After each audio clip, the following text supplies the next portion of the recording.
कालचं आपल्या लेक्चर मध्ये या बाबी किंवा या मुद्दे तुम्हाला मी सांगितलेले होते. ओके, तर आजचं आपलं आहे problems and prospect of agriculture in India. त्याच्याकडे तरी SCR 6 म्यूट कर. कॉमेडी आहे नुसतं 69 नंबर म्यूट कर स्वतःला, तुझ्यामुळे डिस्टर्ब होते मला. तर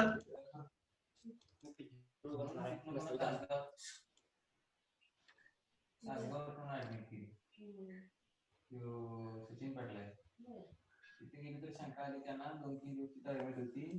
तर चेक केलं तर पॉझिटिव्ह. तर सचिन पाटील बंद आहे दवाखाना बघ काय.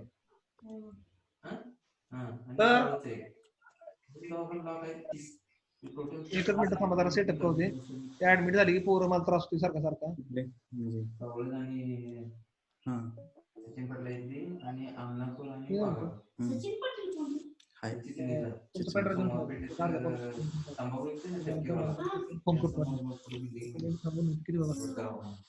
संध्याकाळी 4:30 यायचं म्हणजे ओके.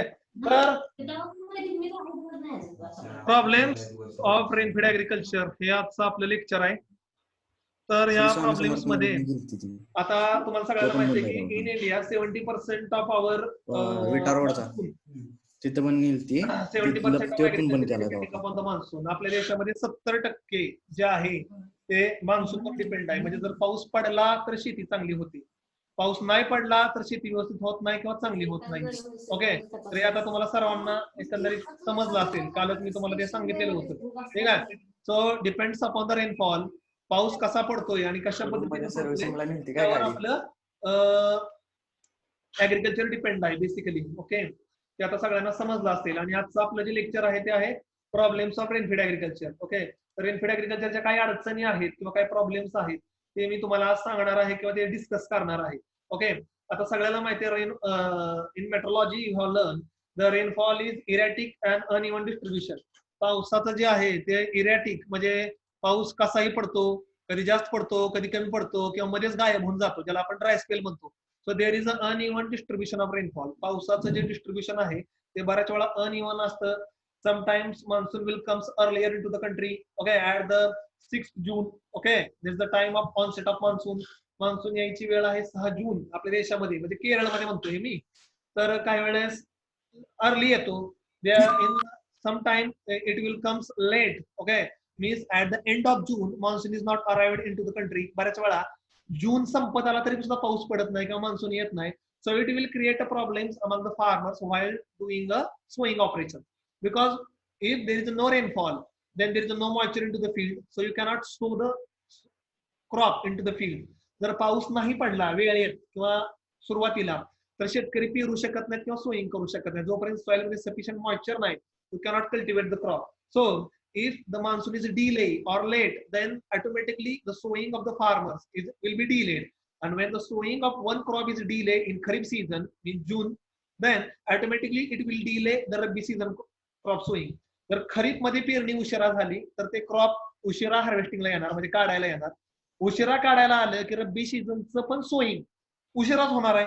त्यामुळे एकदा उशीर झाला की सगळं पुढचे जे सीझन्स आहेत, खरीपचे असतील किंवा रब्बीचे असतील, सगळेच लेट होतात. ओके, तर ड्राय स्पेल तुम्हाला ऑलरेडी सांगितलं आहे की 15-15 दिवस 20-20 दिवस त्यावेळेस पाऊस गायब असतो किंवा बिलकुलच पाऊस पडत नाही. That's we are called as a dry spell. त्याला आपण ड्राय स्पेल म्हणतो. ओके, आणि if your crop is at the germination stage, समजा तुम्ही सोईंग केलं, उगवून आलं आणि there is no any rainfall for 15 days, 15 दिवस पाऊसच नाही पडला आणि you do not have any irrigation facility like well or borewell, तुमच्याकडे काही विहीर नाही किंवा बोरवेल नाही किंवा त्याला पाणी नाही समजून घ्या, आणि पाऊस मध्येच गायब झाला. So whatever the crop is germinated, it will start to dry. Okay, the leaf will be dry or plant will be die.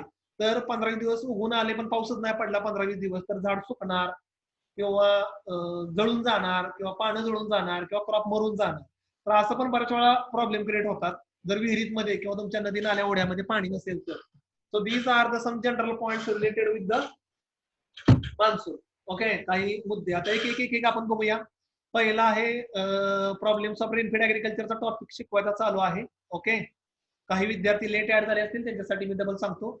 Topic number 2 and 3 problems of rainfed agriculture. Rainfed ऍग्रिकल्चरचे काय प्रॉब्लेम्स आहेत किंवा काय अडचणी आहेत ते आपण शिकणार आहोत आज. According to average annual rainfall of the country, can be divided into 3 distinct zone. Okay, आपला देश 3 झोन्स मध्ये डिवाइड केलेला आहे basically. Low rainfall area, okay, ज्याला आपण ड्राय फार्मिंग म्हणतो, लेस दॅन 750 mm. ज्या भागामध्ये 750 mm पेक्षा कमी पाऊस पडतो त्याला आपण ड्राय फार्मिंग म्हणतो. ओके, दुसरा झोन आहे तो medium zone. In the medium zone the rainfall range between 750 mm to 1150 mm. 750 ते 1150 mm एवढा पाऊस पडतो, त्याला we are called as a dry land farming. काल शिकवलेला आहे तुम्हाला. आणि तिसरा जो झोन येतो, it is a high rainfall area, okay, or more rainfall area, where the rainfall is 1150 mm. 1100 ते 1150 mm पेक्षा जास्त पाऊस पडतो, त्याला आपण रेनफीड ऍग्रिकल्चर असं म्हणलं जातं. ओके, ठीक आहे. व्हेरिएशन तुम्हाला कळलं असेल. The area which receives less than 1150 mm of rainfall, ज्या भागामध्ये 1150 mm रेनफॉल पडतो, it is characterized as a arid or semi-arid or a problematic crop in production. So the area where receives less than 1150 mm of rainfall, they are categorized as a semi-arid, arid or problematic area for the cultivation of crop, because in that area there is a problem of moisture shortage and it will remain always. Okay, and the humidity, the relative humidity will be present in between 30 or 40%. Okay, and the temperature is always higher. Okay, so the evaporation and transpiration rate is always higher, humidity is always lower, and so many times the plant are facing the problem of scarcity of moisture or lack of moisture. तर ज्या भागामध्ये 1000 mm पेक्षा जास्त कमी पाऊस पडतो, sorry, त्या भागामध्ये प्रत्येक वर्षी झाडाला पाणी सफिशियंट भेटत नाही. नदी नाल्या ओढ्यांना सफिशियंट पाणी साठलेलं नसतं, की एवढा पाऊस जो पडतो 1000 mm च्या जवळपास, तो जमिनीतच मुरतो बऱ्यापैकी. त्यामुळे नदी नाल्या ओढ्यांना जास्त पाणी नसतंय आणि ते प्लांटला पण आपल्याला अवेलेबल करता येत नाही जर पाऊस पडायचा थांबला तर. हा एक मोठा प्रॉब्लेम आहे variation of monsoon. Rainfall variation, intensity and distribution. Okay, त्यातलं काय पॉईंट सांगतोय व्हेरिएशन ऑफ मान्सून मधलं. पहिला आहे इंटेन्सिटी, कसा पडणार, कधी पडणार, ऑल ओव्हर देशामध्ये कुठं पडणार, late onset of monsoon, monsoon वेळेत येणार का, early withdrawal of monsoon, monsoon लवकर निघून जाणार का देशातनं, dry spell, okay, crop growing period. These are the some problems. आता if you watch the television or read the newspaper, that you have seen that in Assam, in Brahmaputra river there is a flood. जर तुम्ही आसाम मध्ये किंवा तुम्ही जर newspaper किंवा TV बघितला असेल तर आसाम मध्ये ब्रह्मपुत्रा नदीला पूर आलाय सध्या. म्हणजे काही भागामध्ये अजून पाऊसच पडलेला नाही आणि काही भागामध्ये इतका पाऊस पडलाय की त्या भागामध्ये पूर आलेला आहे. ओके, मागच्या वर्षी जर तुम्ही पाहिलं असेल तर कोल्हापूर, सातारा, सांगली या भागामध्ये पूर आलेला होता. इतका प्रचंड पाऊस पडला की घरदार, शेतामध्ये पाणी शिरलं, शेतकऱ्यांचं हजारो लाखो रुपयाचं नुकसान झालं. आणि काही भाग जे होते देशातले की जिथे दुष्काळ पडलेला होता की तर प्यायला पण पाणी नव्हतं. So it is non as uneven distribution of rainfall. तर देशामध्ये काही राज्यांमध्ये, काही जिल्ह्यांमध्ये किंवा काही तालुक्यांमध्ये इतका पाऊस पडतो की पूर परिस्थिती निर्माण होते, शेत वाहून जातं, क्रॉप पडतं, झोपतं, तुटतं, खराब होतं आणि काही भागांमध्ये लोकांना प्यायला पाणी नसते. So it is non as uneven distribution of rainfall. आणि लक्षात ठेवा, इट इज नेचर, हे निसर्ग आहे. So we cannot control the nature. Okay, nature will go according to him. Okay, we can just see and minimize the damage. आपण पाहायचं आणि कमीत कमी नुकसान कसं होईल एवढी आपण काळजी घ्यायची. आता इथे एक तुम्हाला एक टेबल दिसतोय इथं स्क्रीनवर. ओके, तर classification of India into different zone based on the rainfall. तर इंडियाचं क्लासिफिकेशन केलेलं आहे रेनफॉलच्या झोनवरनं आणि ते 5 क्लास केलेले आहेत. ओके, तर एक क्लास तुम्हाला इथे दिसत असेल. ओके, ठीक आहे, सॉरी 4 क्लास केले आहेत, मी 5 चुकून म्हणलो. 4 क्लासेस केलेले आहेत. त्यापैकी पहिला क्लास आहे झोन 1, लाल अक्षरामध्ये तुम्हाला दिसते स्क्रीनमध्ये. Zone 1 very low rainfall area, अतिशय कमी पाऊस पडतो. Less than 350 mm of rainfall, 350 mm पेक्षा कमी पाऊस पडतो. आणि आपल्या देशात झोन 1 मध्ये 13% जमीन येते. आपल्या देशात जेवढी जमीन आहे त्यापैकी 13% जमीन ही झोन 1 मध्ये येते की जिथं 350 mm पेक्षा कमी पाऊस पडतो. त्याच्यामध्ये आता मी ज्या तालुक्यात येतो, खटावमान, आमचा पण भाग येतो, आमच्याकडे पण पाऊस खूप कमी असतोय. आटपाडी, कवटेमंकाळ, जत तालुके सांगली जिल्ह्यामध्ये, सोलापूर मधले काही तालुके असतील की ज्या भागामध्ये 350 mm पेक्षा कमी पाऊस पडतो, ह्याला म्हणायचं very low rainfall area. Okay, त्यामुळं खटावमान जो आमचा भाग असेल तो कायम दुष्काळी असतोय, पाण्याची कमतरता वर्षानुवर्षे असतेच. ठीक आहे, मागच्या वर्षी जरा बऱ्यापैकी पाऊस झाला, पण नाहीतर प्रत्येक वर्षी आमच्याकडे पाऊस कमीच असतो. आणि लो रेनफॉल एरिया, सगळ्यात जास्त लो रेनफॉल एरिया कुठं आहे? Rajasthan. In Rajasthan there is a desert. राजस्थानमध्ये वाळवंट आहे, सगळ्याला माहिती आहे. त्यामुळे त्या भागामध्ये कायम वर्षानुवर्ष कमी पाऊस असतो. त्यानंतर देशामध्ये झोन नंबर 2 आहे, ज्याला लो रेनफॉल एरिया म्हणतो आपण. हिरव्या अक्षरामध्ये तुम्हाला दिसते स्क्रीनमध्ये low rainfall area 350 to 750 mm. 350 ते 750 mm एवढी रेंज आहे पावसाची. आणि देशामध्ये असा 22% एरिया आहे की जो लो रेनफॉल झोन मध्ये येतो. त्यानंतर झोन नंबर 3 आहे मीडियम रेनफॉल एरिया. तो लॅव्हेंडर कलर किंवा जांभळ्या अक्षरामध्ये मी हायलाइट केलेला आहे, तुम्हाला दिसते स्क्रीनला. Zone number 3 medium rainfall area. तर त्याच्यामध्ये 750 to 1150 mm 750 ते 1150 mm एवढा पाऊस पडतो. आणि तो आपल्या देशाचा एरिया 36%. जर पहिल्या 3 एरियाची तुम्ही जर बेरीज मारली, झोन 1, झोन 2 आणि झोन 3 ची, तर 13 अधिक 22 अधिक 36 जर तुम्ही केली तर ते जवळपास 70-71% बसतंय. त्याला तिकट कोण टाका डिक्लाइन करा लाल अक्षरात क्लिक मारा, कट करा. कोण करायचं हो नाही, लालवर क्लिक मारा, जाऊ दे. डिक्लाइनवर क्लिक करा, घ्या मारा क्लिक. हा ओके. तर तुम्हाला दिसत असेल 69 ते 70% हा जो एरिया आहे आपल्या देशाचा, तो व्हेरी लो रेनफॉल एरिया किंवा लो झोन एरिया किंवा मीडियम रेनफॉल एरियावरच येतो. आणि झोन नंबर 4 जो आहे आपला, तो आहे हाय रेनफॉल एरिया. ओके. तर झोन नंबर 4 मध्ये 1150 किंवा 1150 mm पेक्षा जास्त पाऊस पडतो. आणि तो आपल्या देशाचा एरिया फक्त 29%. म्हणजे 71% हा रेनफीड, ड्राय लँड आणि ड्राय फार्मिंग मध्ये कन्सिडर केला जातो. ओके. आता आपण जाऊया पुढच्या स्लाइडकडे. तर रेनफॉल व्हेरिएशन ही जी आहे आपली नेक्स्ट स्लाइड आहे rainfall variation. The annual rainfall varies greatly from year to year. Okay. In other words, crop failure due to uncertain rain are more frequent in a region with the less rainfall area. तर आपल्याकडे काय होतं बऱ्याच वेळा, in some time there is a high rainfall area, in some time there is a low rainfall area. काही ठिकाणी हाय rainfall area असतो, काही ठिकाणी लो रेनफॉल एरिया असतो. Okay. So the annual rainfall varies greatly from year to year. In other words, crop failure due to the uncertain rain are more frequent in a region with the less rainfall area.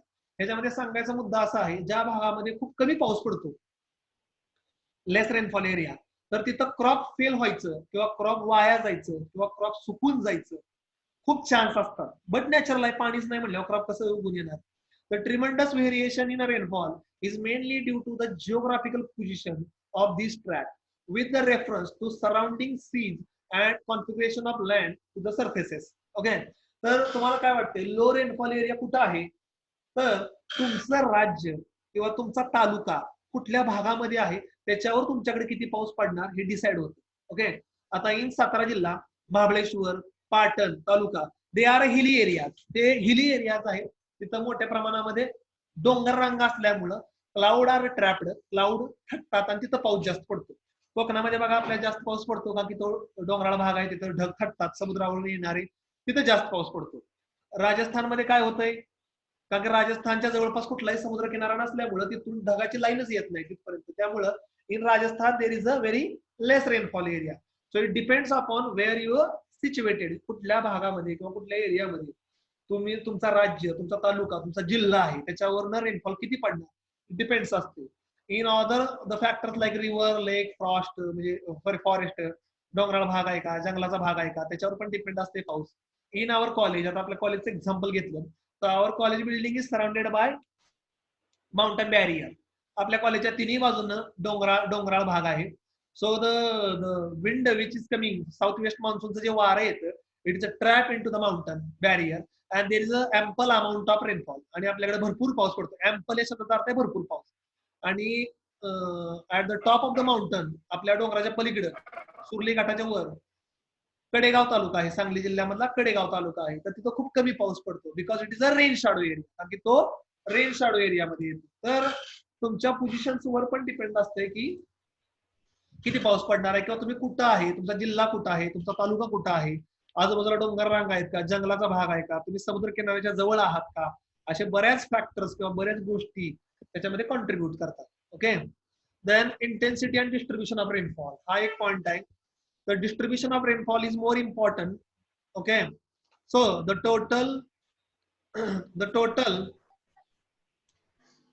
than the total rainfall in Thailand agriculture. In general, more than 50% of the total rainfall is usually received in 3 to 5 rainy days.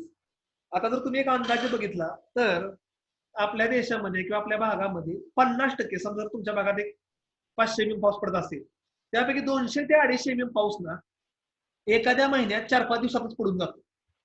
Okay, आणि राहिलेला 250 mm जो पाऊस आहे ना तो अख्ख्या 3-3.5 महिन्यामध्ये पडतो. आता जे कोल्हापूरला पूर आला किंवा सांगलीला जो पूर आला मागच्या वर्षी, ते काय झालं, 29 जून ओके ते एक ऑगस्टचा पहिला आठवडा, ओके त्या 29 जुलै त्या ऑगस्टचा पहिला आठवडा, या 4-5 दिवसामध्येच इतका पाऊस पडला, 400, 500, 600 mm पाऊस पडला. ओके, आणि त्यामुळे तिथे एकदम पूर आला. ओके, आणि राहिलेल्या अख्ख्या महिन्यामध्ये बाकीच्या 3-4 महिन्याच्या रेनी सीझनच्या बाकीचे 400-500 mm पाऊस पडला. त्यामुळे आपल्याकडे अजून एक मोठा प्रॉब्लेम काय, 4-5 दिवसामध्येच आपला जो 50% पाऊस आहे तो पडून जातो. बरं, ते पाण्याचा उपयोग तर काय होत नाही. ओके, इट विल लॉस, ते नदी नाल्यातनं वाहून जातं, जमिनी धुतल्या जातात, सॉइल इरोजन होतं, क्रॉप पडतं, क्रॉप तुटतं आणि बऱ्याच वेळा ते वाहून पण निघून जातं. So this is our major problem, that is intensity and distribution. की अनइव्हन डिस्ट्रीब्युशन तर आता मी तुम्हाला सांगितलेलंच आहे, आणि इंटेन्सिटी सांगितली की 3 ते 5 दिवसामध्येच 50% पाऊस आपल्या देशामध्ये बऱ्यापैकी पडून जातो. Such intensity rainfall results in a substantial loss of water due to the surface runoff, and these processes also accelerate the soil erosion. आणि असा पाऊस पडल्यामुळं इरोजन पण जास्त होतं आणि लॉसेस पण जास्त होतात. ओके, त्या पाण्याचा ना आपल्याला वापर करता येतो ना काय फायदा होतो, ते पाणी वाहूनच निघून जातं. त्यानंतर आहे late onset of monsoon. Okay, आता लेट ऑनसेट ऑफ मान्सून म्हणजे काय आहे की monsoon will reach to the country in a late. आता त्यासाठी तुम्हाला थोडीशी हिस्ट्री सांगतो. Monsoon will first reach to the Andaman Nicobar and Lakshadweep. Okay, these are the islands surrounded by our country. आपल्या देशाच्या बाजूला अंदमान निकोबार आणि लक्षद्वीप बेट आहे. तर मान्सून इन 15 मे 15 मेच्या जवळपास तिथं पहिल्यांदा येतो. कुठं, अंदमान निकोबार आणि लक्षद्वीप बेटांवर. आणि इन इंडियन कॉन्टिनेंट और भारताची जी मुख्य भूमी आहे त्याच्यामध्ये येतो कधी, तर अंदाजे फर्स्ट वीक ऑफ जून, जूनच्या पहिल्या आठवड्यामध्ये केरळमध्ये मान्सूनचं आगमन होतं. जर केरळ राज्य बघितलं तर ते पुरं कोस्टलवर आहे. So if the monsoon arrived at the right time in 6 June in Kerala, so it will cover entire country at the end of June, okay, or up to max 15 July. जर 6 जूनला केरळमध्ये मान्सून आला तर तो जून संपेपर्यंत अख्खा देश कव्हर करतो, अख्ख्या देशामध्ये मान्सून पोहोचतो. ओके, पण बऱ्याच वेळा काय होतं, मान्सून आला अंदमान निकोबारवर आणि एखादं चक्रीवादळ निर्माण झालं. आता जसं यावर्षी निसर्ग चक्रीवादळ निर्माण झालं. Okay, so because of this cyclone it will delay the progress of monsoon. एखादं जर चक्रीवादळ निर्माण झालं तर ते मान्सूनच्या जो विंड फ्लो आहे त्याला डिस्ट्रॅक्ट करतं आणि मान्सून उशिरा देश कव्हर करतो. या वर्षी पण निसर्ग चक्रीवादळ निर्माण झालं. सुदैवानं आपल्या ते पाकिस्तान आणि ओमानकडे निघून गेल्यामुळं आपला मान्सून वेळेमध्ये आला आणि वेळेमध्ये अख्खा देश कव्हर केला. कुठं असं डिले झालेलं नाहीये. माझ्या मते 27 का 28 जूनलाच ऑल ओव्हर देशामध्ये सगळीकडे मान्सून पोहोचला. अतिशय चांगली गोष्ट झाली यावर्षी. मागच्या वर्षी मान्सून सुरुवातीला आलता व्यवस्थित, पण मध्येच ड्राय स्पेल पडला होता आणि मध्ये 15-20 दिवस पाऊसच नव्हता. तर ह्या पण अशा पण अडचणी असतात. सो लेट, जर if the monsoon is not arrived at the proper time and monsoon is delayed in and of जून और फर्स्ट वीक ऑफ जुलै, जर मान्सून जुलैच्या पहिल्या आठवड्यामध्ये आला, सो क्रॉप कॅनॉट बी सोन. Okay, crop cannot be sown if the onset of monsoon is delayed. Delayed sowing leads to the poor yield due to the reduction in the growth period. आणि उशिरा पेरलं की उशिरा उगवून येतं आणि व्यवस्थित उगवून येत नाहीये. जमीन गार असते, थंड झालेली असते आणि त्यामुळं उत्पादनामध्ये कमतरता येते. Because of late sowing condition, okay, become favourable for attack of pest disease. उशिरा पेरल्यामुळं पेस्ट आणि डिसीजचा अटॅक वाढतो. म्हणजे ज्वारीमध्ये 7 जुलै नंतर जर ज्वारी पेरली तर शूट फ्लायचा अटॅक होतो. असे बरेच एक्झाम्पल येतात. मी काय सगळे ते बसत नाही येतं तुम्हाला. जर्मिनेशन पुअर होतं कारण की मान्सून उशिरा आल्यामुळे जमीन गार झालेली असते, थंड वातावरणामध्ये जर्मिनेशन होत नाही. हा एक प्रॉब्लेम आहे. त्यानंतर दुसरा एक प्रॉब्लेम आहे early withdrawal of monsoon. Monsoon जर समजा लवकर निघून गेला किंवा लवकर देशातून निघून गेला, this situation is rarely happen. ही जी सिच्युएशन आहे ना ती खूप कमी वेळा दिसून येते, शक्यतो दिसून येत नाहीये की मान्सून लवकर विड्रॉ झालेला आहे. ओके, मान्सून विड्रॉ कधी होतो? बिफोर द दीपावली और दिवाळी. नोव्हेंबर म्हणजे सप्टेंबरच्या एंडला मान्सून आपल्याकडे विड्रॉल होऊन जातो. ओके, आणि विड्रॉ होताना पण नॉर्थ साऊथ वेस्ट आणि नॉर्थ ईस्ट मान्सून थोडासा पाऊस पडतो. So this is the more dangerous than the late onset of monsoon. Late onset पेक्षा जर मान्सून लवकर निघून गेला देशातनं, विड्रॉ झाला, rainy season crop will be subjected to the terminal stress. आणि जर मान्सून लवकर गेला, समजा मान्सून गेला पाहिजे सप्टेंबर मध्ये किंवा सॉरी ऑक्टोबर मध्ये, ऑक्टोबरच्या शेवटच्या आठवड्यात, आणि तो सप्टेंबर मध्ये देशात निघून गेला, so your crop is at the flowering stage और grain filling stage and it will so plant will face the problem of shortage of moisture. आणि झाडाला जे आहे ते शॉर्टेज ऑफ मॉइश्चर भेटेल फ्लावरिंग आणि ग्रेन फिलिंग स्टेजला, आणि त्याचं उत्पादन खूप कमी येईल. त्यामुळं मान्सून उशिराला तर एक टाइम चालेल, पण लवकर जर विड्रॉ झाला तर प्लांटच्या यील्डवर जास्त इम्पॅक्ट दाखवतो. Similarly the post rainy season crop failed due to the inadequate available soil moisture, especially during the reproductive or maturity phases. Similarly, post rainy season crop failed due to the inadequate available moisture. आता काय असते? When the monsoon will be withdrawn from the country, monsoon ज्यावेळेस माघारी जातो, ज्याला आपण return monsoon म्हणतो, त्यावेळेस थोडाफार पाऊस आपल्या भागामध्ये पडतो. And upon on that residual moisture, त्याच्यामध्ये जे पाऊस पडलेला आहे आणि सॉइल मध्ये जे मॉइश्चर आहे, we are cultivating rabi season crop, आणि त्याच्यावरच आपण रब्बीचे क्रॉप लावतो. म्हणजे गहू असेल, आपला हरभरा असेल, ओके, किंवा मका असेल, किंवा रब्बी ज्वारी असेल. तर माघारी जाताना जो थोडाफार पाऊस पडलेला आहे त्याला म्हणतो आपण रेसिड्युअल मॉइश्चर ऍग्रिकल्चर मध्ये, त्याच्यावरच आपण रब्बी सीझनचं क्रॉप सोईंग करतो. जर तुमचा मान्सून 1-2 महिने अगोदरच विड्रॉ झाला, so you cannot so the rabi season crop. तुम्ही रब्बी सीझन क्रॉप कुठल्या बेसवर सो करणार? मॉइश्चर नसेल सॉइल मध्ये तर. त्यामुळं मान्सून लवकर जाणे ही प्रॉब्लेमॅटिक आहे आणि उशिरा येणं हाही प्रॉब्लेमॅटिक आहे. त्यानंतर नेक्स्ट पॉइंट आहे प्रोलॉंग्ड ड्राय स्पेल. आता इन मेट्रोलॉजी तुम्हाला बऱ्याच वेळा सांगितलेलं आहे, in monsoon there is a break for 7 to 10 days. It may be not serious concern. Monsoon मध्ये 7 ते 10 दिवसाचा ब्रेक पडतो. हे कॉमन आहे, प्रत्येक वेळेस पडतो. असा काय मान्सून 1 जून पासून 30 जून पर्यंत रोजच पडला आहे असं होणं प्रॅक्टिकली शक्य नाहीये. आल्या लक्षामध्ये? तर 7-8-10 दिवसाचा ब्रेक काय एवढा प्रॉब्लेम नाहीये. But if the break is extended more than 15 days duration, especially at the critical stages for the soil moisture, leads to the reduction in yield. जर तुम्हाला ड्राय स्पेलची डेफिनेशन काय सांगितलेली आहे, dry spell means if there is no any rainfall for continuous 15 days, then we are considering as a dry spell. जर 15 दिवस बिलकुल नाही पाऊस पडला तर त्याला आपण ड्राय स्पेल म्हणतो. And that is the problem because we does not have the facility of irrigation. आपण रेनफेड ऍग्रिकल्चर शिकतोय म्हणजे आपल्याकडे इरिगेशनची फॅसिलिटी नाहीये. आपण नदी नाल्या ओढ्यामधनं पाणी देऊ शकत नाही, कारण की आपल्याकडे सोय नाहीये. Okay, so the drought due to the break in a monsoon may adversely affect the crop in a shallow soil than in a deep soil. जर जमीन शालो असेल तर त्याची वॉटर होल्डिंग कॅपॅसिटी कमी असते आणि लगेच झाड सुकायला चालू होतं. ओके, ठीक आहे.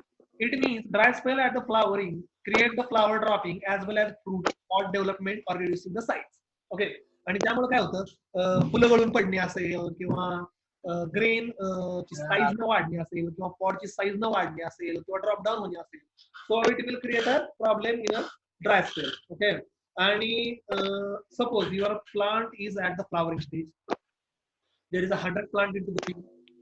Suppose there is a dry spell at the flowering stage. 15 flowers are dropped down because of the lack of moisture. समजा तुमचं झाड फ्लावरिंग स्टेजला आहे, एका शेतामध्ये 50 झाड आहेत आणि पाऊसच नाही 15-20 दिवस झाले. ओके, फुलोरा गेला गळून 50 झाडांचा, आणि त्यानंतर पुन्हा पाऊस पडला. आता पुन्हा पाऊस पडल्यानंतर त्या जे 50 झाडाचे फ्लावर ड्रॉप डाऊन झाले आहेत, it will not go to the flowering stage again. एकदा झाडाची स्टेज किती पुन्हा झाड काय फ्लावरिंगला येणार आहे का? नाही येणार. व झाडाचं उत्पादन किती झाडांचं आपल्याला मिळणार आहे? फक्त 50.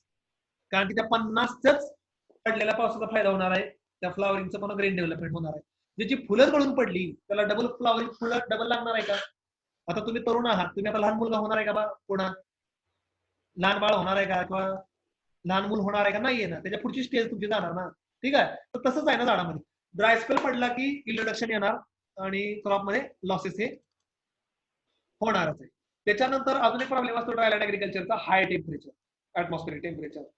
Because if the atmospheric temperature is increasing, the demand for evapotranspiration is creating the water stress.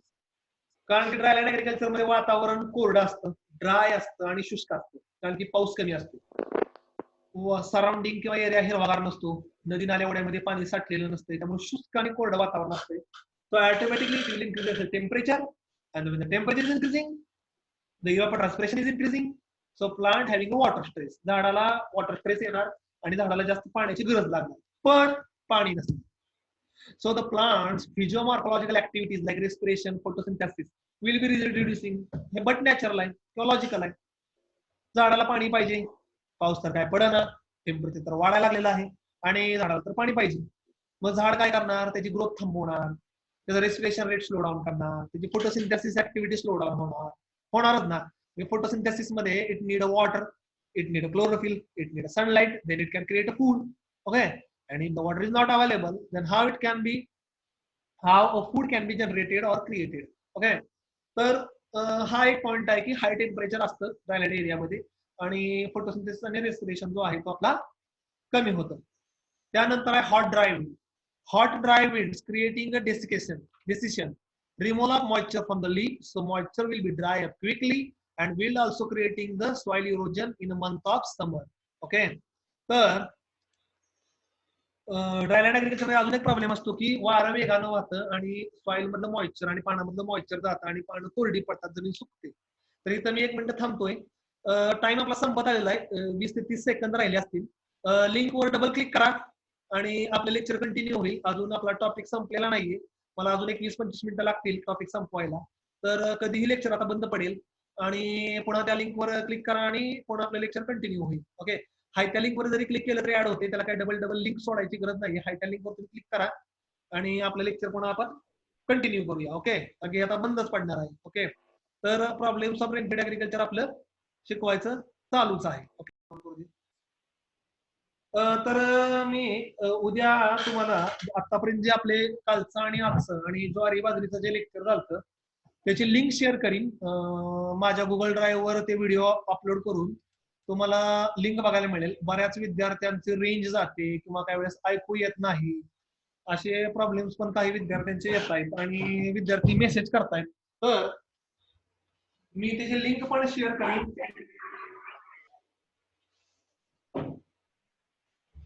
आणि लिंक शेअर केल्यानंतर ज्यांना एखादा मुद्दा किंवा एखादी बाब किंवा एखादी गोष्ट समजली नसेल तर त्यांनी त्या लिंकवर क्लिक करून सुद्धा ते लेक्चर्स ऐकू शकता. आणि जगदाय सरांनी जशी लिंक शेअर केली तशी मी पण करीन उद्या, ठीक आहे. आणि मग तुम्ही ते ऐकू शकता निवांत कधीही आणि तुम्ही समजून घेऊ शकता. बऱ्याच वेळा काय होते, काही मुलं किंवा मुली म्हणतात की सर मध्येच रेंज जाते, मग आमचं लेक्चरची लिंक ब्रेक होते, ऐकू येत नाहीये. त्यासाठी ऑनलाईन पण ऐका आणि रेकॉर्डेड पण ऐका, म्हणजे तुमचं डाऊट्स किंवा शंका क्लिअर होतील. Okay, so low relative humidity. आता तुम्हाला मग सांगितलं आहे because of the high temperature. आता इनवर्स रिलेशनशिप असते humidity and temperature. If the temperature increasing humidity will be definitely decreasing. Temperature जर वाढलं तर ह्युमिडिटी कमी होणार, हे काळ्या दगडावची रेग आहे. सर इन ड्रायलँड एरिया और in rainfed area the humidity will remain 40 to 50%. So it is always low. 40 ते 50% असते, त्यामध्ये कायमच कमी असते. So low relative humidity means high evapotranspiration. Evapotranspiration rate high होणार. जर ह्युमिडिटी 90-95 असेल, सो द ट्रान्सपिरेशन जे आहे आपलं ते खूप हाय असेल तर खूप कमी होतं आणि ह्युमिडिटी लो असेल तर इव्हॅपोट्रान्सपिरेशन रेट खूप जास्त असतो. तर ड्रायलँड ऍग्रिकल्चर मध्ये हा एक प्रॉब्लेम आहे की ह्युमिडिटी कमी असते आणि ट्रान्सपिरेशन इव्हॅपोरेशन जास्त असते. So the moisture loss will be more. त्यानंतर नेक्स्ट प्रॉब्लेम आहे high atmospheric water demand. Due to the high atmospheric water demand the potential of evapotranspiration exceeds the rainfall during the most of the part of the year. म्हणजे बऱ्याच वेळा काय होतं, amount of rainfall पेक्षा amount of evapotranspiration will be more, so the soil will always remain dry. Okay, so soil will always remain dry and so plant does not get sufficient moisture for their growth and development. Okay, झाडाला sufficient moisture भेटत नाहीये त्याच्या growth आणि डेव्हलपमेंटसाठी आणि पाऊस पडला रे पडला की लगेच इव्हॅपोरेट होऊन निघून जातो, हा एक प्रॉब्लेम आहे. त्यानंतर थोडंसं सॉइल कन्स्ट्रेंट, मातीचे कन्स्ट्रेंट किंवा मातीच्या काही रिलेटेड अडचणी आहेत ऍग्रिकल्चर मध्ये. तर तुम्हाला आता सॉइल सायन्स मध्ये शिकवलं असेल ऑलिव्हल सॉइल, अल्फिसोल्स, वर्टिसोल्स किंवा एन्सेप्टिसोल्स. ओके, या वेगवेगळ्या प्रकारच्या सॉइल्स असतात. ऑलिव्हल सॉइल किंवा अल्फिसोल सॉइल्स म्हणजे लाल मृदा, वर्टिसोल्स म्हणजे ब्लॅक कलर. ओके, आणि एन्सेप्टिसोल मध्ये ब्राऊन कलरच्या मृदा, वेगवेगळ्या लॅटरेटिक सॉइल. तर वेगवेगळ्या सॉइल्स आणि त्याच्यावरनं त्याची वॉटर होल्डिंग कॅपॅसिटी, पाणी धरण्याची क्षमता, त्याचा एरिया, हा पण काही पॉइंट्स आहेत. तर मी ते तुम्हाला सांगतो. ओके, तर पहिली बघा अल्फिसोल सॉइल. स्क्रीनला तुमच्या फोटो दिसती का लाल कलरची? ठीक आहे, मी पण माझा मोबाईल ठेवला त्यामुळे मला पण कळते. स्लाइड शेअर झालं तर माझ्या मोबाईलवर स्क्रीनवर आली की तुमच्या पण आली असेल असं अपेक्षा आहे. अल्फिसोल सॉइल दिसली? तर अल्फिसोल सॉइल अशी तांबडसरी मृदा असते. ओके, आता आपण बघूया alfisol soils means what. It is a red color. These are the commonly referred as a red soil. The problem related to the crop production are the geographical area of this soil is 20%. म्हणजे आपल्या देशामध्ये अल्फिसोल soil 20% आहे आणि त्या ज्या भागात आहे तिथं पाऊस पडतो 750 to 2000 mm. म्हणजे कुठं? But naturally in Maharashtra, Konkan. कोकणामध्ये तांबडसरी मृदा असते. You have go for the tour, educational टूरला तुम्ही कोकणामध्ये गेलेला होता त्यावेळेस तुम्ही पाहिला असेल रायगडमध्ये किंवा दापोलीमध्ये अशी तांबडसरी मृदा असते, लाल लाल मृदा ज्याला म्हणतो. तर त्याचा एरिया किती आहे देशामध्ये सांगतोय, जिओग्राफिकल एरिया देशात जेवढा एरिया आहे त्यापैकी 20% अल्फिसोल्स आहे. आणि तिथं पाऊस किती पडतो? 750 ते 200 mm. Poor crop stand due to the crushing and rapid drying of the surface. ह्या ज्या सॉइल आहे ना त्या लगेच सुकतात, पाणी धरून ठेवत नाहीत, चिटकत नाहीत, स्टिकीनेस अजिबात नसतो.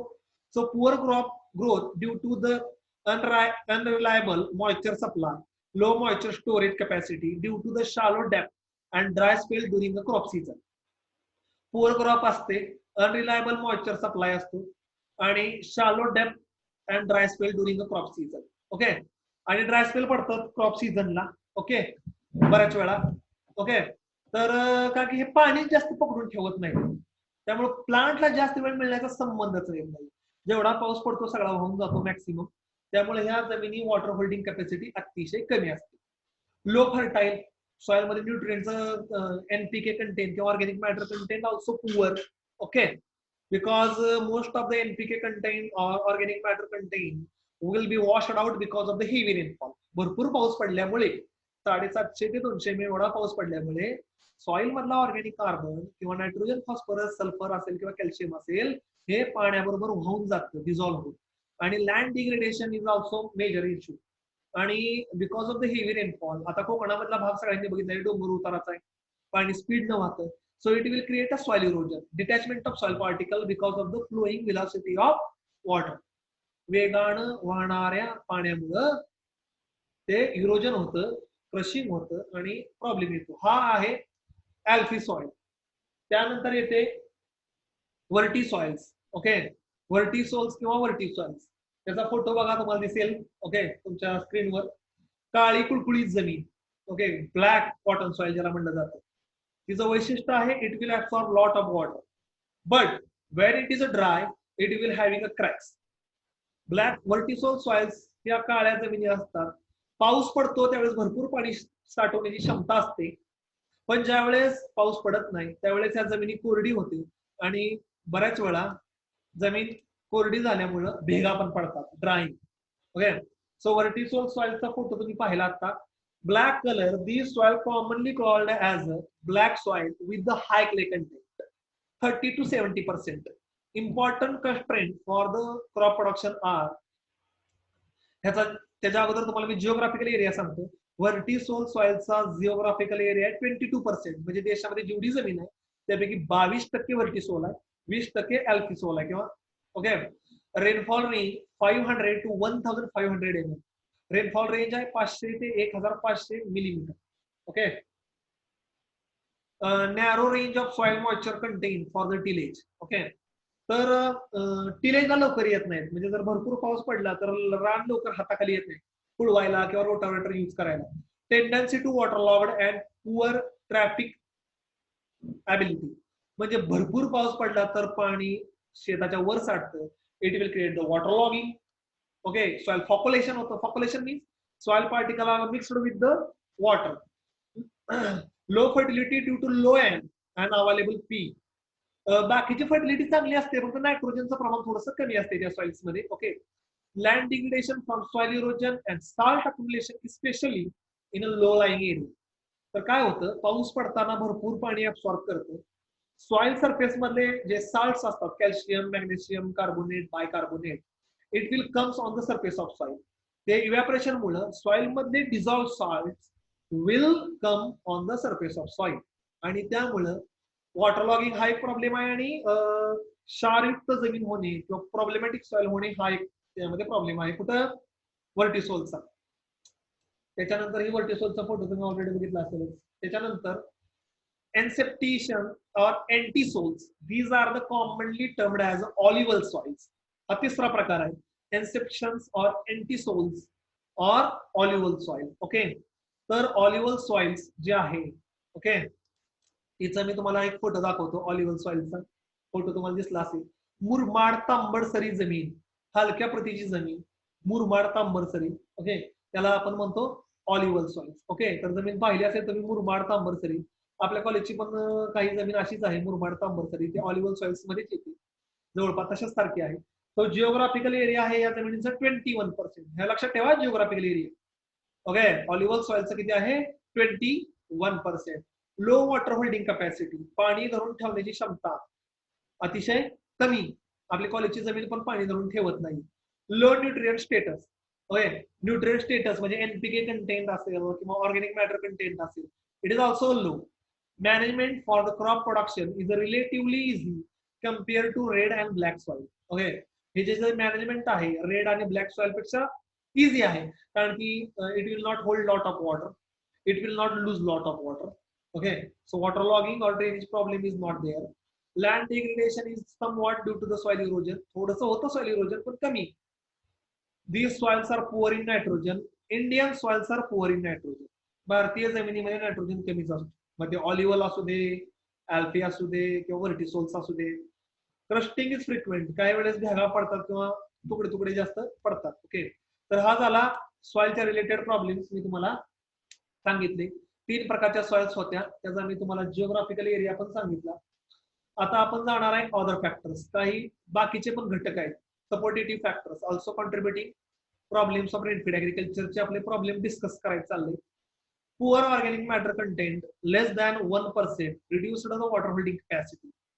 तर actually for the good quality soil, एक चांगल्या जमिनीमध्ये organic matter content should be at least more than 1%. एका चांगल्या सॉइल मध्ये किंवा चांगल्या जमिनीमध्ये 1% पेक्षा जास्त ऑर्गॅनिक मॅटर किंवा ऑर्गॅनिक कार्बन असला पाहिजे, म्हणजे ह्युमस ज्याला म्हणतो, कुजलेलं किंवा ड्राय मॅटर ज्याला म्हणतो ब्लॅक कलरचं. पण दुर्दैवानं unfortunately in our Indian soil it is only remain 0.2 to 0.4%. And because of that, our soils are remains very poor. The organic matter is food to the microorganisms which are present in the soil. So because the organic matter in Indian soil will remain only 0.2 or 0.3%, so the microorganism does not get a sufficient food. So that's why they are not effectively working for the conversion of nutrients. Okay. तर poor organic matter content जमिनीमधला खूप कमी झालेला आहे, 1% पेक्षा कमी. 1% काय का घ्यायचंय? 0.2 ते 0.4 राहिलेला आहे. Poor soil fertility in dryland soil. Low, इथं स्पेलिंग मिस्टेक आहे, LOच लिहिलंय मी, LOWY, तेवढं करेक्ट करा. Poor soil fertility in dryland agriculture soil, LOW, low in nitrogen and zinc. Zinc also micronutrient. Okay, useful for crop growth and development. आता काय सांगत बसत नाहीये मी तुम्हाला. Soil deterioration due to the erosion, wind, water, which results in fertility of top layer of soil. Okay, reduces the fertility. तर soil erosion झालं. आता you have learned in the soil science, for 1 centimeter layer of soil for the development or the preparation, 1 centimeter soil बनण्यासाठी हजारो वर्ष लागतात. आणि जर there is a wind erosion or water erosion, so it will remove the top fertile layer of the soil. Okay. आणि जर top fertile layer जर पाण्यामुळे वाहून गेला किंवा वाऱ्यामुळे उडून गेला तर तुमच्या सॉइलची फर्टिलिटी जी आहे ती खूप कमी होणार आहे. त्याचा constraint of dry farming. Okay, आता ड्राय फार्मिंगचे काय कन्स्ट्रेंट देतो? The main constraint of dry farming are as follow. काय कन्स्ट्रेंट्स तुम्हाला सांगते. Basic resources constraint, uncertainty and variability of the rainfall. Okay, आता मी ते रिव्हिजन देतोय. पाऊस अनसर्टन पडणे, कधी जास्त पडणे, कधी कमी पडणे, एका दिवशी भरपूर पडणे, काही दिवस 15 दिवस नाही. ऋषिकेश म्यूट कर स्वतःला. ओके, ऋषिकेश कोण आहे? म्यूट कर स्वतःला. Extensive climatic hazards such as weather aberrations, drought, flood, low fertility, productivity of soil, frost and cyclone. हे पण प्रॉब्लेम आहेत. आता तुम्ही बघितलं असेल, निसर्ग चक्रीवादळ आलतं, कोकणामधल्या बागा उद्ध्वस्त झाल्या, झाडं पडली, हजारो लाखो रुपयाचं नुकसान झालं. Because for the fruit crop it will take 10 to 20, 8 to 10 years for their growth and development. कुठलंही आंबा, चिकू, पेरू किंवा नारळच्या बागा असतील, त्या बनायला आणि त्याला फळं लागायला 7, 8, 10 वर्ष लागतात. आणि या चक्रीवादळामुळं सगळ्याची सगळी झाडं तुटली, पडली. तुम्ही टीव्हीवर पाहिलं असेल. So these are the hazard. किंवा बऱ्याच वेळा because of the drought, drought म्हणजे दुष्काळ, drought the orchard, basically fruit orchard, म्हणजे एखादी समजा आंब्याची बाग आहे, द्राक्षाची बाग आहे, पेरूची बाग आहे, 5-6 वर्षापूर्वीची बाग आहे, ह्या वर्षी बिलकुलच पाणी नाहीये, बाग सुकून गेली, झाडं मेली. आता पुन्हा जर झाडं लावायची म्हणल्यावर तिथनं पुढे 5-6 वर्ष लागणार ते फळ द्यायला. So because of the orchard it will create a very tremendous effect on economy of the farmer. आता तुम्ही पाहिलं असेल मागच्या वर्षी कोल्हापूरमध्ये बऱ्याच बागांमध्ये, झाडांमध्ये, घरांमध्ये जनावर वाहून गेली, मेली, झाडं तुटली, उरमळून पडली, वाहून गेली, बागा वाहून गेल्या फ्लडमुळं, पुरामुळं. तर हा सुद्धा एक मेजर इश्यूज आहे की because of that, listen, there is any adverse condition in a nature, ultimately first affected person is the farmer. निसर्गामध्ये कोणताही मोठा प्रॉब्लेम झाला, दुष्काळ आला तरी शेतकरी प्रॉब्लेम मध्ये, पूर आला तरी शेतकरी प्रॉब्लेम मध्ये, चक्रीवादळ आलं तरी शेतकरी प्रॉब्लेम मध्ये, धुकं पडलं तरी शेतकरी प्रॉब्लेम मध्ये. त्यामुळे natural climate is any happens, it will affecting on the farmers firstly. And those people who having a jobs, ज्यांना नोकरी आहे, जॉब्स आहेत, they are very less affected. So because agriculture is dealing with the open atmosphere, agriculture जे आहे ते open atmosphere मध्ये dealing करतं, त्यामुळं we are every time, every climatic hazard will affecting on the farmer. Deficient in nitrogen and frequently in a phosphorus. Okay, shallow or very deep depth with the extreme permeability. आता बऱ्याच वेळा काय होतं, काही जमिनी पाणी धरून ठेवत नाहीत आणि काही खूप धरून ठेवतात. मगाशी तुम्हाला मी सांगितलं ऑलिव्हल्स आणि व्हर्टिसोल सॉइल्स मधले प्रकार. तर काही जमिनी बिलकुल पाणी पकडत नाहीत. आपल्या कॉलेजची जमीन आहे, बिलकुल पाणी पकडत नाही. पाऊस पडला 2 दिवसामध्ये हाय तसं सुकून जातं 2-4 दिवसात. आणि काही जमिनीमध्ये इतकं पाणी साठतं की वॉटर लॉगिंग होतं. म्हणजे असेही प्रॉब्लेम आहे. म्हणजे पकडलं जातं जास्त पाणी, तो पण प्रॉब्लेम आहे, आणि काय बिलकुल पकडत नाही, तो पण प्रॉब्लेम आहे. Because it is a natural, we cannot do anything else for that these things. नैसर्गिक आहे, आपण तरी काय करणार शेवटी. We can understood or we can study social economical constraint, small land holding and high population pressure. तुम्हाला मी सांगितलं yesterday I have stated that our population is 135 crore or more than that. आपली लोकसंख्या 135 कोटीपेक्षा जास्त झालेली आहे आणि जमीन आहे 348 मिलियन हेक्टर. ओके, जमीन तर वाढत नाही, लोक तर वाढत आहेत. So we have to feed the people on the limited amount of land. Okay, and there is a problem of moisture shortage, and 70% of agriculture is depending upon rainfall. Frequent failure of the crop, unstable the production. बऱ्याच वेळा crop cultivate केलं किंवा so केलं आणि there is a dry spell, so crop will B dried or it will be died, so it will unstable the economical condition of the farmer. Okay, so many farmers having a risk of low cropping intensity or low income. Okay, that's why many farmers in Vidarbha region, in Marathwada region committed suicide because they have cultivated the crop, they have invested the money on the seed, on the fertilizers, on the plowing, on the harrowing. बरेच शेतकरी बियाणे विकत घेतात, पेरतात, पेरायचा खर्च, नांगरायचा खर्च, कोळपायचा खर्च, आणि जर ते क्रॉप उगवून नाही आलं तर शेतकऱ्याने जेवढा पैसा लावलेला आहे शेतामध्ये सगळा लॉस होतो आणि दे आर बँकरप्ट, आणि बऱ्याच वेळा मग ते कर्जबाजारी होतात आणि आत्महत्या करतात. हा मेजर इश्यू आहे बिकॉज ऑफ ड्रायलँड ऍग्रिकल्चर. महाराष्ट्रामध्ये असेल, कर्नाटकामध्ये असेल, युपी बिहार असेल. महाराष्ट्रामध्ये तुम्हाला कालच सांगितलं 83% इज रेनफीड आणि 70% इज इरिगेटेड. महाराष्ट्रामध्ये 17% इरिगेटेड आणि 83% रेनफीड आहे. मग विचार करा की किती मोठे प्रॉब्लेम्स आहेत, किती इश्यूज आहेत. Okay, unemployment for the most of the period of the year. आणि उन्हाळ्यामध्ये तर there is no any crop in a field because there is no any water for the irrigation. उन्हाळ्यात तर लोक काहीच लावत नाहीत, so they are remain unemployed, काहीच काम नसतंय. ओके, मार्च एप्रिल मे 3-4 महिने काहीच काम नसतंय, अनएम्प्लॉयड असते. पण खर्च थांबतात का जेवणाचे, खाण्यापिण्याचे, औषधांचे? So these are the also problem of rainfed agriculture. Okay, त्याच्यानंतर आहे टेक्निकल कन्स्ट्रेंट्स. आता काय टेक्निकल कन्स्ट्रेंट आहेत? Lack of suitable genotypes giving high and stable yield under rainfed condition. आता बऱ्याच वेळा म्हणजे पूर्वी आहे हा problem. The university has to develop such a variety which can be grown on a limited amount of moisture and within a short period of time. This is also a problem, but this problem is solved somewhat because university have releases some varieties which can be grown on a limited amount of moisture and short duration. Okay, हा problem थोडासा solve होतोय. विद्यापीठाने काही variety आज short ड्युरेशनल काढलेल्या आहेत, पण अजून सुद्धा कम्प्लिटली सॉल्व्ह झालेला नाहीये. The problem in designing the stable cropping system. Okay, suitable cropping system. अजून सुद्धा सुटेबल क्रॉपिंग सिस्टम कुठली ती अजून लोकांनी किंवा लोक स्वीकारत नाही. People are always going toward the cash crop. लोक अजून सुद्धा ऊस, कापूस, केळी अशा कॅश क्रॉप कडे जातात, बट नॅचरल आहे का की त्यांना पैसा मिळतो. But people are not thinking that how much amount of water is available in their well or borewell. त्यांच्या विहिरीमध्ये किती पाणी शिल्लक आहे याचा न विचार करता ऊसाच्या मागे जाणे किंवा केळीच्या मागे जाणे किंवा इरिगेटेड क्रॉपच्या मागे जाणे हा एक प्रॉब्लेम आहे. And because they are cultivating sugar cane, so 70 to 80% water is useful for the sugar cane. समजा विहिरीमध्ये थोडंसं पाणी किंवा नदीमध्ये थोडंसं पाणी किंवा तलावामध्ये थोडंसं पाणी, तर ते सगळं पाणी ऊसाकडे डायव्हर्ट करतात, कारण ऊसातनं पैसे मिळतात. पण ज्वारी असेल, बाजरी असेल, सोयाबीन असेल, ग्रीन ग्राम असेल, ब्लॅक ग्राम असेल, they are not giving irrigation to that crop. आणि त्या क्रॉपला ते पाणीच देत नाही आणि पुन्हा म्हणतात की इल्ड कमी येते किंवा उत्पादन कमी येते. तुम्ही पाणीच देत नाही, तुम्ही त्याला खत व्यवस्थित टाकत नाही, तर कसं इल्ड येईल? हा इनपुट बेस्ड टेक्नॉलॉजिकल रिस्क. आता because farmers does not have the guarantee that he will get a yield. Okay, शेतकऱ्याला गॅरंटीच नसते की क्रॉप लावल्यानंतर उत्पादन येईल. So he is using poor variety.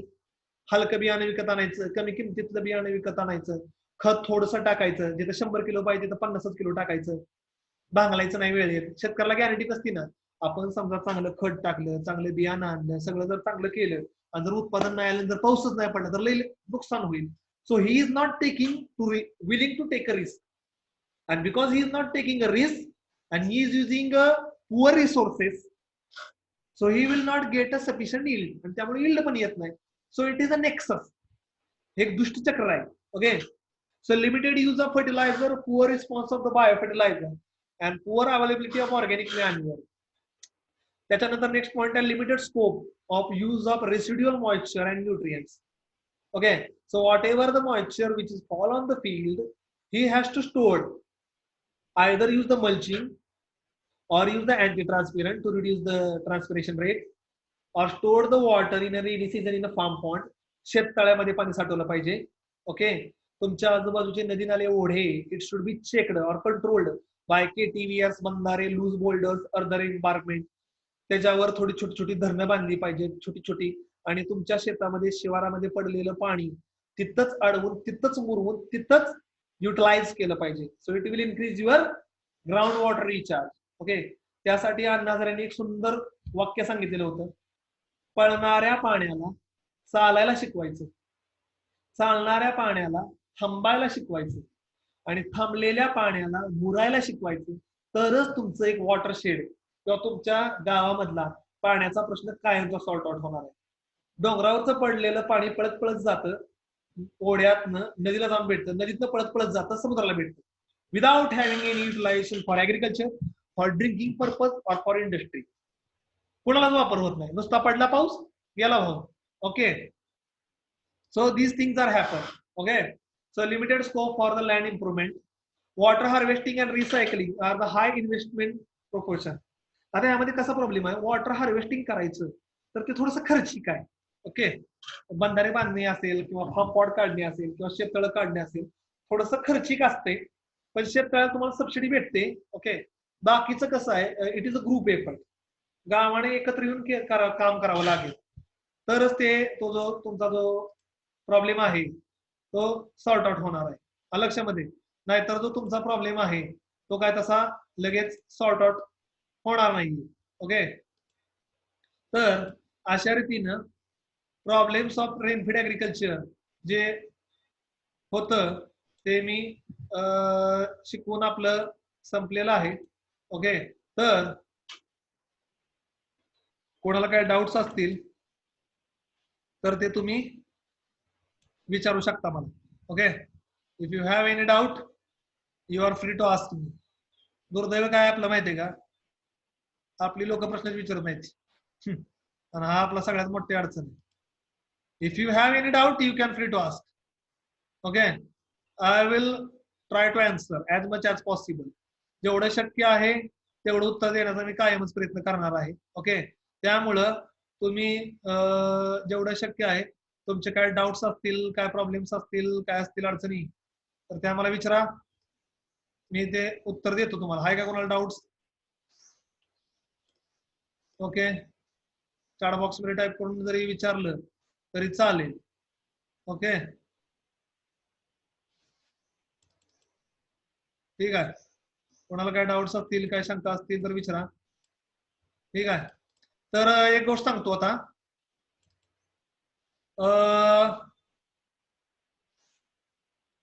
तुम्हाला आता लगेच झूम मीटिंग संपल्या असाइनमेंटची लिंक येईल, लगेच येईल.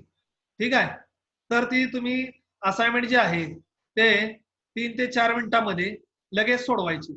ओके, वेळ जास्त मिळणार नाहीये तुम्हाला लगेच असाइनमेंटची लिंक भेटेल, ती लिंक लगेच तुम्ही सोडवायची. ओके, लगेच 1 ते 2 ते 3 मिनिटांमध्ये. मी बघा इथं जे आहे लिंक जी आहे ती तुम्हाला लगेचच्या लगेच शेअर करणार आहे. तुम्ही 4 ते 5 मिनिटांमध्ये सोडवा. नंतर तुमचा जो रिझल्ट आहे तो तुमचा रिझल्ट दिसेल की तुम्हाला किती मार्क पडलेले आहेत किंवा काय आहेत. तर असाइनमेंटची लिंक मी शेअर करतोय. फक्त मी तुम्हाला पुन्हा रिपीट करतो, फक्त आणि फक्त एंड केल्यानंतर तुमच्या हातामध्ये 5 मिनिटं आहेत. मी मीटिंग एंड करतोय आणि तुम्ही व्हॉट्सअपच्या ग्रुपवर बघा, असाइनमेंटची लिंक तुम्हाला भेटेल.